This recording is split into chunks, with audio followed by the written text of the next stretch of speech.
Vous connaissez le racisme, le sexisme ou encore l'agisme, mais connaissez-vous le spécisme? Je vous explique. Le spécisme, c'est l'idée que certains animaux seraient plus importants que d'autres. Et il se manifeste de plusieurs façons.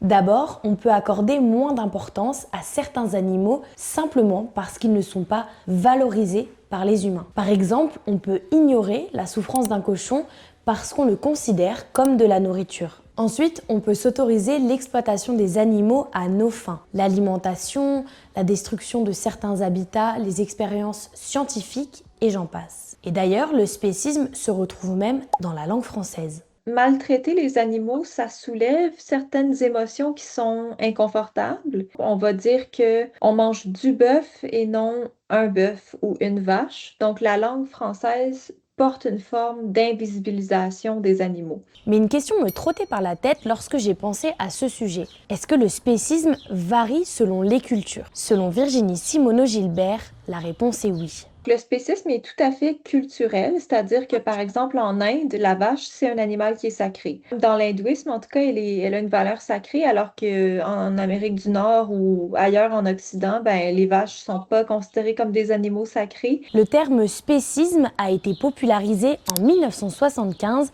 par Peter Singer, un philosophe australien, dans son ouvrage La libération animale. Mais cette idée de la suprématie de l'humain sur la nature remonte à bien plus loin. C'est très présent dans l'Ancien Testament. On considère que Dieu nous a donné la nature qu'on peut dominer, par exemple. On considère que l'être humain a une âme rationnelle et une âme immortelle qui peut accéder au paradis après la mort, mais pas les animaux. À l'opposé du spécisme, il y a l'antispécisme. Les antispécistes, ils refusent la hiérarchie entre les espèces et la suprématie humaine. D'ailleurs, cette idée, elle est souvent associée au véganisme. Le véganisme est un mode de vie qui exclut la viande, mais aussi tous les produits dérivés des animaux, et il bannit l'utilisation des animaux pour des fins de divertissement ou de recherche.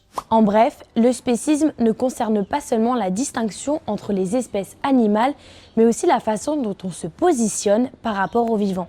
Alors la prochaine fois qu'on vous parlera de spécisme, vous saurez de quoi il est question, et si vous avez envie d'approfondir votre réflexion, je vous propose 3 livres.